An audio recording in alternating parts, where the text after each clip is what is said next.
ഒരു കഥയുണ്ട്, വെറും കഥ, പ്രാമാണികമായിട്ടുള്ളതൊന്നുമല്ല.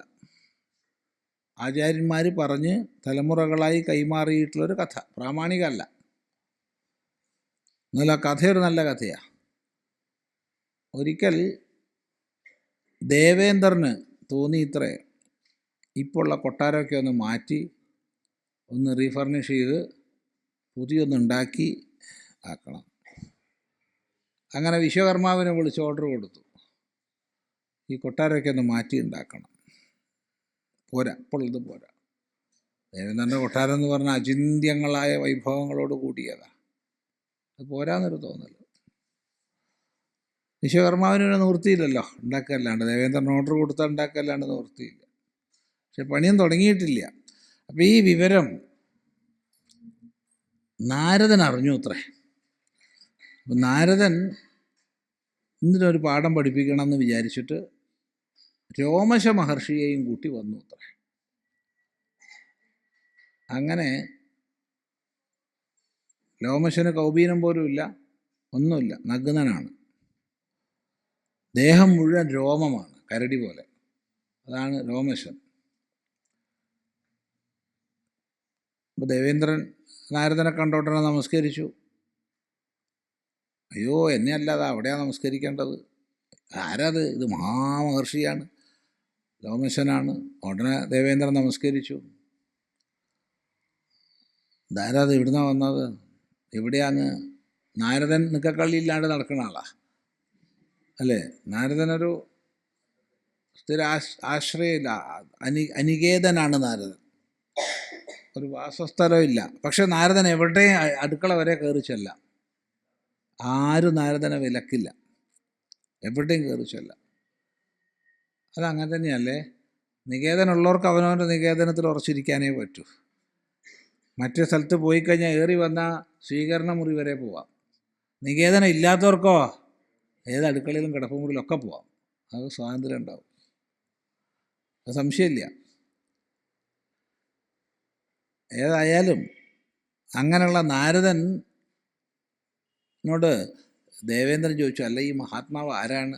അദ്ദേഹം ലോമശ മഹർഷിയാണ്, വലിയ ആയുസ്സുള്ള ആളാണ്. അദ്ദേഹം എവിടെയാണ് താമസിക്കുന്നത്? അതൊക്കെ അങ്ങനെ നേരിട്ട് ചോദിച്ച് മനസ്സിലായിക്കോളും. എവിടെയാണാവാം അവിടുന്ന് താമസിക്കണത്? എനിക്ക് താമസിക്കാൻ ഇടയില്ല. ഏതെങ്കിലും മരത്തിൻ്റെ ചുവട്ടിൽ, ഏതെങ്കിലും ക്ഷേത്രത്തിൻ്റെ വശത്ത്, എവിടെയെങ്കിലും റോഡ് സൈഡിൽ കിടക്കുകയാണ്. അയ്യോ, അതെന്താ? അത് ജീവിതം എത്ര നശ്വരമാണ്, വളരെ നശ്വരമല്ലേ ജീവിതം. അതുകൊണ്ട് പിന്നെ പ്രത്യേകിച്ചൊരു സ്ഥാനമൊന്നും വേണ്ടാന്ന് വിചാരിച്ചു. അപ്പം ദേവേന്ദ്രൻ വിചാരിച്ചു ഇയാൾക്ക് ആയുസ് കുറവായിരിക്കുന്നു. അപ്പം അങ്ങയുടെ ആയുസ് എത്രയാണ്? അപ്പോൾ രോമശൻ പറഞ്ഞു, സാമാന്യമായി മനുഷ്യന്മാരുടെ ഒരു സംവത്സരമാണ് ദേവന്മാരുടെ ദിവസം എന്നറിയാമല്ലോ. അങ്ങനെയുള്ള 360 ദേവദിവസമാണ് ഒരു ദേവവർഷം. ആ ദേവവർഷം 12,000 വന്നാൽ, 12,000 ദേവവർഷം വന്നാൽ ഒരു മഹായുഗമായി, ഒരു മഹായുഗം.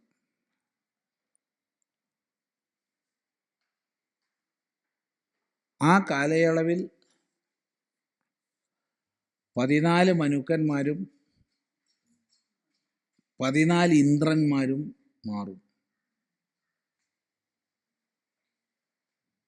ദേവേന്ദ്രനാ പറയണത്. ദേവേന്ദ്രൻ്റെ കാലാവധി കഴിയും. അപ്പോൾ 14 ഇന്ദ്രന്മാരാണ് ഈ 12,000 ദിവ്യവർഷത്തിനിടയ്ക്ക് വന്നു പോവുക. അപ്പോഴത്തേക്ക് അവർ റിട്ടയർമെൻ്റ് ആവും, പുതിയ ആൾ വരും, ചാർജ് എടുക്കും. അങ്ങനെ 12,000 ദിവ്യവർഷം ബ്രഹ്മാവിൻ്റെ ഒരു പകലാണ്. അത്ര തന്നെ രാത്രി. അപ്പോൾ 24,000 ദിവ്യവർഷമാണ് ബ്രഹ്മാവിൻ്റെ ഒരു ദിവസം. അങ്ങനെ 36,000 ദിവസമായാൽ ബ്രഹ്മാവ് മരിക്കും. അപ്പോൾ എൻ്റെ ഒരു രോമം പോകും.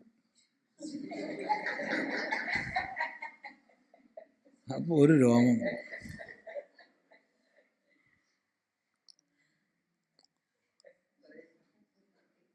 ഇന്ദ്രനാകെ ബോധം കെടാനായി. ഒന്ന് ആലോചിച്ച് നോക്കൂ. എന്നിട്ട് നെഞ്ചിൽ ചെറിയൊരു ഭാഗം കാണിച്ചു കൊടുത്തു, ഒരു ചെറുവിരൽ ഇങ്ങനെ കടത്തി വിടാനുള്ള ഭാഗം. ഇത്രയും ഭാഗത്ത് രോമം കൊഴിഞ്ഞിട്ടുണ്ട്. ബാക്കി ദേഹം മുഴുവൻ കരടിയെ പോലെ മുഴുവൻ രോമമാണ്, ലക്ഷക്കണക്കിന് രോമങ്ങൾ. എന്നിട്ടാണ് അദ്ദേഹം പറയുന്നത്, ജീവിതം വളരെ നശ്വരല്ലേ എന്ന് മനസ്സിലാക്കിയിട്ട് ഞാൻ വീട് ഒന്നും വേണ്ടാന്ന് വെച്ചു. ഉടനെ തന്നെ നമസ്കരിച്ച് ദക്ഷിണ കൊടുത്ത് പറഞ്ഞയച്ചു. ദേവേന്ദ്രൻ വിശ്വകർമാവിനെ വിളിച്ചിട്ട് പറഞ്ഞു, പുതിയ കൊട്ടാരമൊന്നും വേണ്ട, പൊള്ള തന്നെ മതി, പൊള്ള തന്നെ പലരായിട്ട് ഷെയർ ചെയ്യാൻ ഞാൻ തയ്യാറാണെന്നാണ്. അതൊന്നും പറഞ്ഞിട്ടില്ല, നമ്മൾ തമാശയ്ക്ക് പറയുകയാണ്.